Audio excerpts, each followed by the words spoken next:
ভাবি মোটামুটি রেডি, আমিও যাই শুক্রের মারে লগে লইয়া যাই, নাতি দুজনে লগে নিব, পার হেড 50 অথবা 100, সাথে সিঙ্গারা অথবা চমোসা অপশন আছে চয়েসের, আরো নাকি অনেক কিছু দিব। আমি যাইবা কো, কইছে হ্যাঁ যাইতাম, গেলে তারা খাওয়াইবো, আবার নগদ 50 টাকা 100 টাকা 200 টাকা মানে চেহারা বুঝা টাকা দিব। আমি এখন যে সাংবাদিকরা প্রশ্ন জিজ্ঞা দেখো না যে আপনি কোথায় আসছেন, এরকম প্রশ্ন জিজ্ঞা আমাকে অবশ্যই জিজ্ঞাসা করে, উত্তর না পারলে কিন্তু ভাবি ভাইরাল হইয়া যাবা। না ভাই তাহলে বাদে দিলাম। হ্যাঁ, অল্পের জন্য মুসলিম ভাইয়ের বোর মানিজ্জত বাচ্চা গেছে কেন?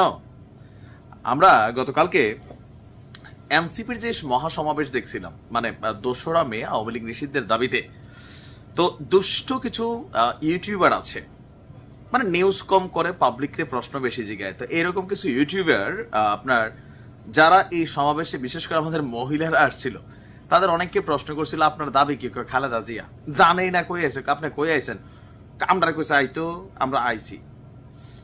এখন এই যে ঘটনাটা, এটা আসলে এনসিপির জন্য অন্তত রাজনৈতিক দল হিসেবে কি বার্তা দিচ্ছে? দেখেন, আওয়ামী লীগে এই চরিত্র ছিল, বিএনপিতেও ছিল, এখন এনসিপিতে এসে ভর করছে। এখন আমরা তো নতুন বন্দোবস্ত অথবা নতুন রাজনৈতিক একটা চিন্তার দিকে যখন বাংলাদেশ এগোচ্ছে, তখন যে দলটার উপর নির্ভর করে এই যে আমরা স্বপ্ন দেখছি, সেই দলেই ভাড়া করা লোক দিয়ে না প্রোগ্রাম চলা। আর আমাদের কি বলা হয় যে বাংলাদেশ জাতীয়তাবাদী যুব দলের কেন্দ্রীয় সভাপতি আব্দুল মুনায়েম মুন্না, তিনি তার বড় দাবি করছেন 2-4% না ভাই, 50%।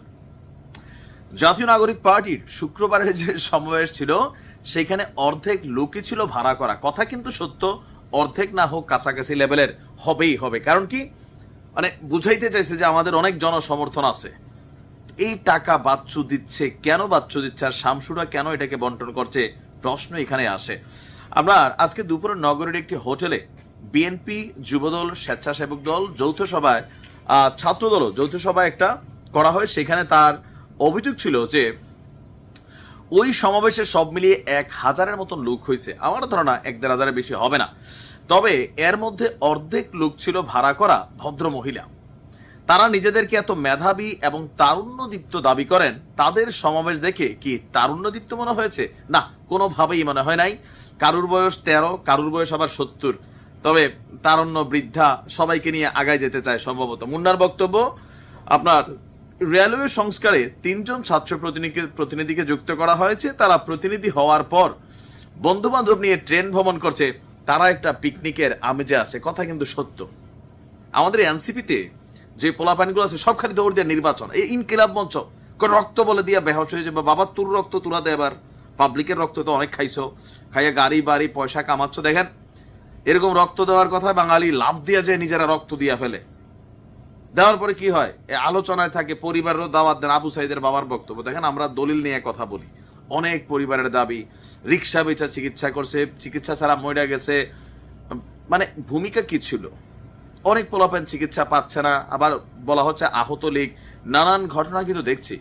তো এই সকল ঘটনা থেকে একটা মেসেজ তো তৈরি হয়ে গেছে যে এনসিপি তাদের জনপ্রিয়তা হারিয়ে ফেলেছে। দেখেন, অন্য কোনো কারণ না, এদের সবার মধ্যে ক্ষমতা, টাকা পয়সা, লোভ ঢুকে গেছে। যে যেমনে পারতেছে, যার অ্যাঙ্গেলে পয়সা কামাইতেছে দেদারসে। আর এগুলো নিয়ে গণমাধ্যমে রিপোর্ট হচ্ছে, অনেক রিপোর্ট হয়তো আমরা এখন পাচ্ছি না, ক্ষমতা থেকে পড়লে পাবো। এটাই হচ্ছে বাস্তবতা।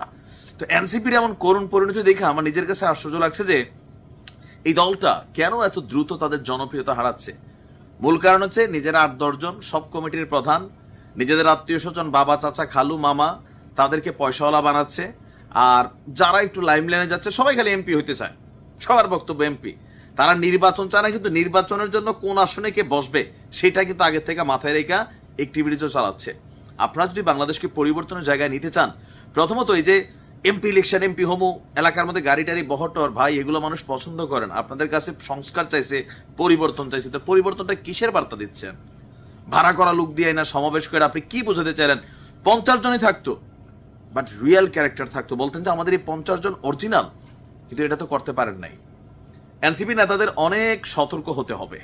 এমন কোনো কিছু করা যাবে না মিডিয়ার এই যুগে যে নিজেদের মুখোশটা খুলে যায়, যে ভাড়া করা লোক দিয়ে না আপনারা প্রোগ্রাম চালান। বিএনপির এই দাবি শতভাগ যৌক্তিক। ভালো থাকুন।